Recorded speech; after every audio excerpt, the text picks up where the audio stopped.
عزیز طلباء و طالبات، امید کرتا ہوں آپ تمام حضرات خیریت سے ہوں گے۔ آج ہم جماعت 12ویں کی غزل نمبر 4 فضا ابن فیضی جو اس کے شاعر ہے، اس غزل کا مطالعہ کریں گے جو آپ کی درسی کتاب میں پیج نمبر 107 پر دی گئی ہے۔ میں آپ تمام سے گزارش کرتا ہوں کہ آپ غزل کو سمجھنے کے لیے آپ کی درسی کتاب اپنے سامنے رکھ لیں تاکہ آپ کو الفاظ و معنی، اصطلاحات و مفہوم سمجھنے میں آسانی ہو۔ آئیے ہم شروع کرتے ہیں شاعر کی جان پہچان سے۔ اس سے پہلے کہ میں آپ کی جان پہچان شاعر سے کرواؤں، میری آپ سے یہ گزارش ہے کہ ویڈیو کو پورا دیکھیں تاکہ آپ اس میں موجود تمام لفظوں کو اچھی طرح سے سمجھ سکیں۔ اس سے یہ فائدہ ہوگا کہ آپ کے ایک بات پوری طرح ذہن نشین ہو جائے گی، اور آپ ایک کام یہ بھی کریں کہ آپ کی طرح جو دوسرے طلباء ہیں ان تک یہ ویڈیو پہنچائیں، یعنی اس کو زیادہ سے زیادہ شیئر کریں تاکہ آپ کی طرح دوسرے طلباء بھی اس سے بھرپور فائدہ اٹھا سکے۔ آئیے ہم دیکھتے ہیں جان پہچان۔ جان پہچان۔ فضا ابن فیضی کا اصل نام فیض الحسن تھا۔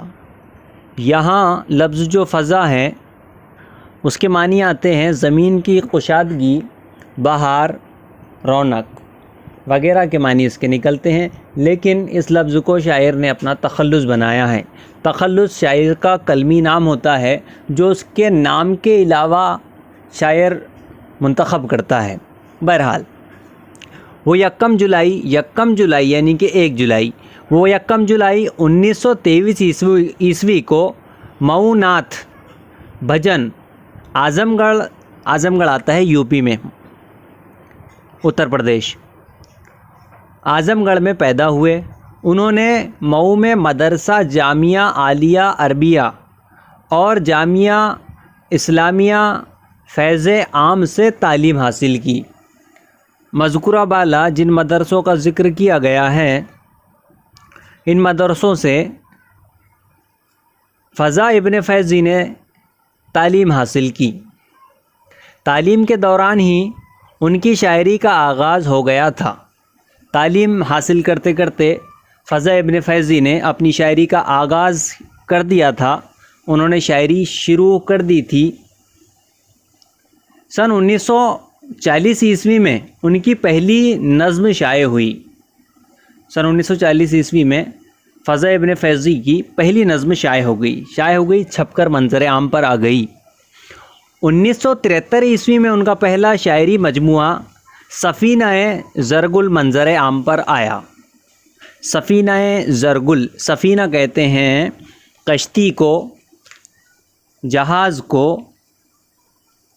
یا پھر ناؤ جو ہوتی ہے ہماری اس کو۔ اب زرگل کے معنی آتے ہیں پھول کے اندر کا زیرہ۔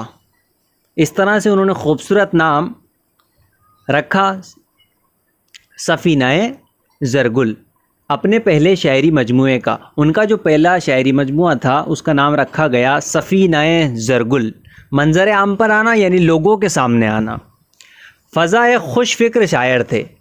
اب خوش فکر یعنی کہ جن کے خیالات اچھے تھے، ان کے خیالات اچھے تھے، اچھے خیالوں میں جو ہے وہ شاعری کیا کرتے تھے، ان کے خیالات میں پاکیزگی وغیرہ شامل تھی۔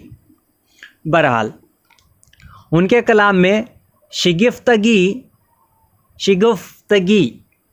لفظ شگفتگی کے معنی آتے ہیں فرحت، مسرت، خوشی، شادابی وغیرہ۔ روانی اور سادگی پائی جاتی ہیں۔ ان کے یہاں جدیدیت کے ساتھ ساتھ یعنی نئے پن کے ساتھ ساتھ روایات کی پاسداری بھی ملتی ہیں۔ روایات جو ہماری رواج ہیں اس کی پاسداری بمعنی لحاظ، مروت، ادب وغیرہ معنی آتے ہیں۔ اب اس کو سمجھ لیتے ہیں۔ ان کے یہاں جدیدیت کے ساتھ ساتھ یعنی نئے پن کے ساتھ ساتھ روایت کی پاسداری بھی ملتی ہے، یعنی جو ہماری روایتیں ہیں اس کا خیال بھی وہ جو ہے اپنی شاعری میں رکھا کرتے تھے۔ کون؟ فضا ابن فیضی۔ انہوں نے غزلوں، دیکھیے غزل کی اردو جمع ہے، اردو جمع کیسے ہوتی ہے آپ سب کو پتہ ہے، نہیں پتہ ہو تو معلوم کر لیں کہ جب کسی لفظ کے بعد واو نون اور یہ نون لگا دیا جاتا ہے اس کی اردو جمع ہو جاتی ہیں۔ انہوں نے غزلوں کے علاوہ نظمیں، دیکھیے یہاں پر غزلوں میں واو نون ہے اخیر میں اور نظمیں یہ نون ہے، یعنی نظم کی اردو جمع اور غزل کی اردو جمع یہاں پر میں دونوں بتائی گئی ہے۔ انہوں نے غزلوں کے علاوہ نظمیں اور رباعیات، یہ دیکھیے فارسی جمع ہے رباعی کی، رباعیات بھی لکھی۔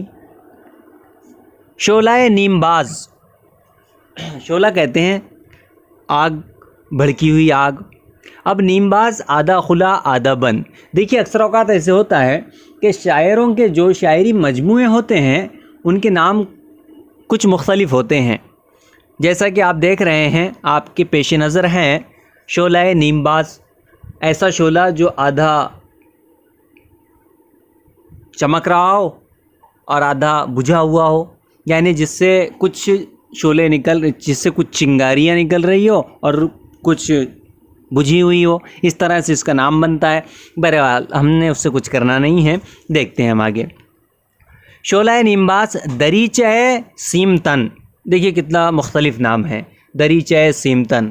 شاخ طوبہ، پس دیوار حرف اور سبزہ معنی بیگانہ ان کے شاعری مجموعوں کے نام ہیں، یاد رہے ان کے شاعری مجموعوں کے نام: شعلہ نیمباز، دریچہ سیمتن، شاخ طوبہ، پس دیوار حرف اور سبزہ معنی بیگانہ ان کے شاعری مجموعوں کے نام ہیں۔ مختلف اداروں نے ان کی عالمی و ادبی خدمات پر انہیں انعامات سے نوازا، یعنی انہیں انعامات دیے گئے، ادب کے بارے میں انہوں نے مختلف طریقے سے خدمت کی اور اس میں ان کو انعامات دیے گئے۔ 17 جنوری 2009 کو اپنے وطن مئو میں ان کا انتقال ہوا۔ اپنے وطن سے مراد اعظم گڑھ ہے، یعنی کہ اعظم گڑھ میں ان کا انتقال ہوا۔ انتقال بمعنی منتقل ہونا، تبدیل ہونا، ایک جگہ سے دوسری جگہ جانا۔ اس سے پہلے کہ میں غزل کے اشعار کی تشریح کروں، آپ اپنے سامنے درسی کتاب رکھ لیں تاکہ آپ کو تلفظ کی ادائیگی کس طرح سے ہوتی ہے وہ معلوم ہو جائے۔ میں ایک بار آپ تمام حضرات کو پڑھ کر سنا دیتا ہوں، اس کے بعد ہم اشعار کی تشریح کرتے ہیں۔ پہلا شعر دیکھیے: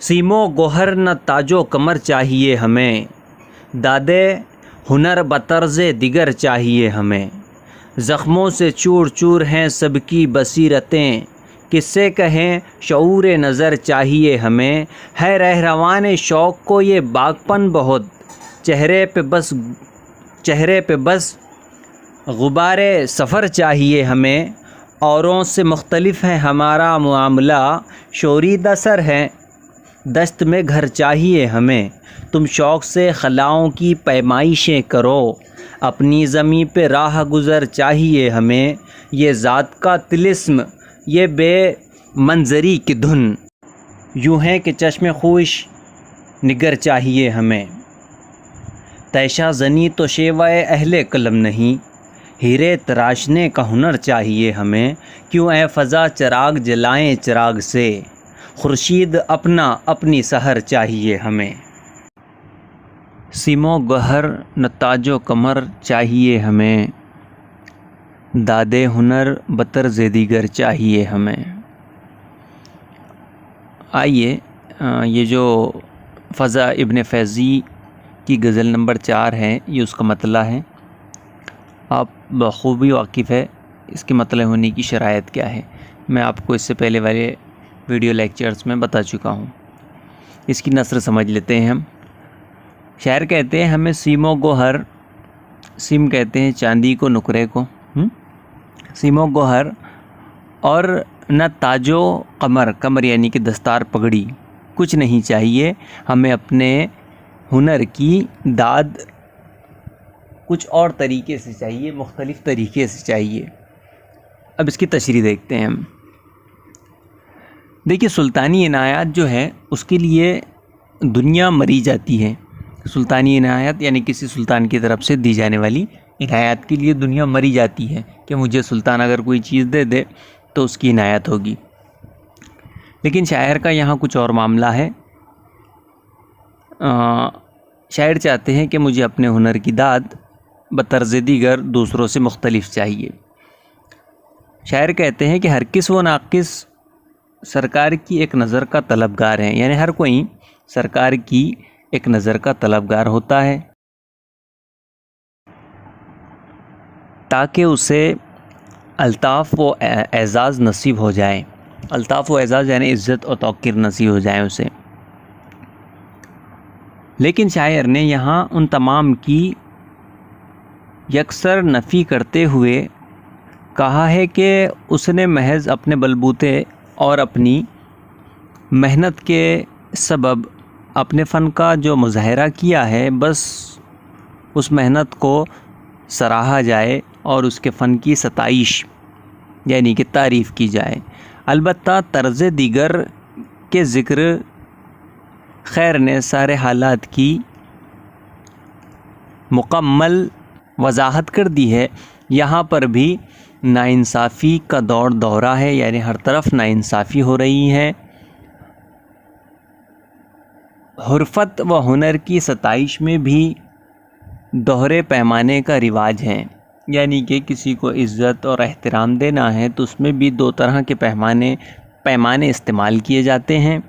یہی وجہ ہے کہ شاعر نے یہ بانگے دہل اپنا حق طلب کیا ہے، یعنی کہ شاعر نے بالکل دل کھول کر اپنا حق طلب کیا ہے اور کہا ہے کہ آپ نے اگر ایک فنکار کو اس کی ہمت افزائی نہیں کی، اسے سرایا نہیں، تو میں بھی تو اس سے کم نہیں بلکہ بہتر ہوں، تو پھر ستائش اور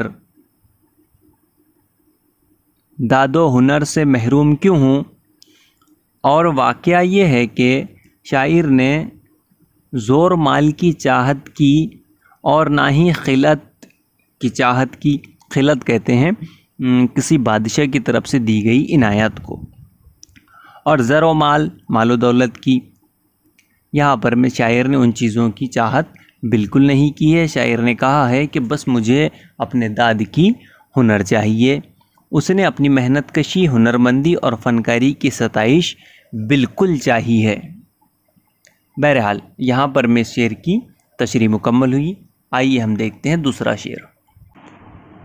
زخموں سے چور چور ہیں سب کی بصیرتیں، کس سے کہیں شعور نظر چاہیے ہمیں۔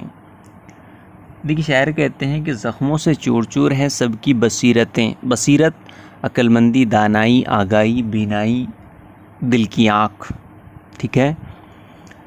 زخموں سے چور چور ہیں، کس سے کہیں کہ شعور نظر چاہیے ہمیں، کس سے کہیں کہ بھئی ہم کو بصیرت چاہیے جبکہ سارے لوگوں کی بصیرتیں چور چور ہو گئی ہیں۔ اس کی تشریح کچھ اس طرح سے ہوتی ہے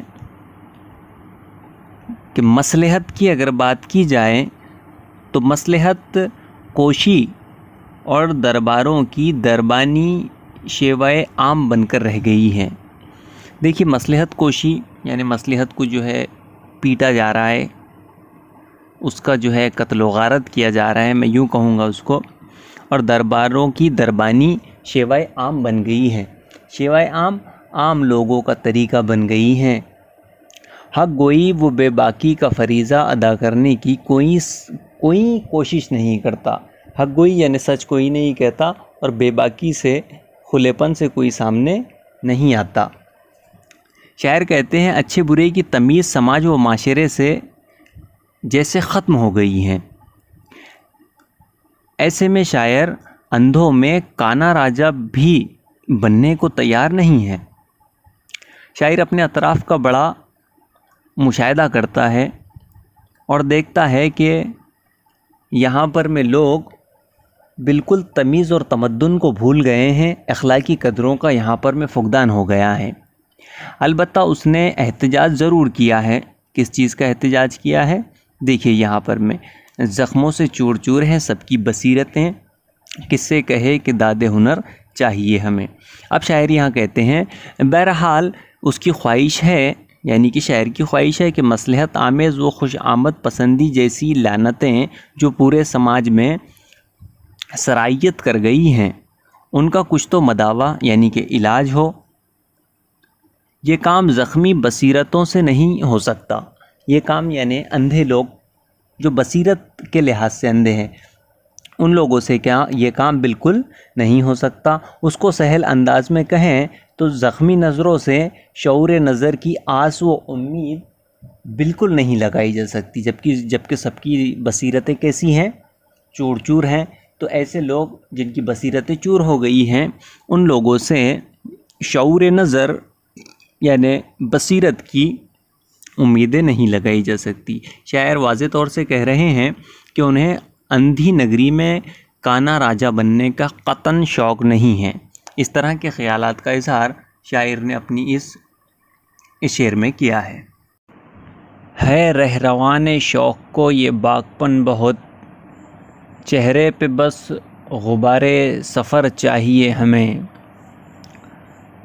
رہروان شوق کو یہ باغپن یعنی کہ ٹیڑھاپن کافی ہے کہ ان کے چہرے پر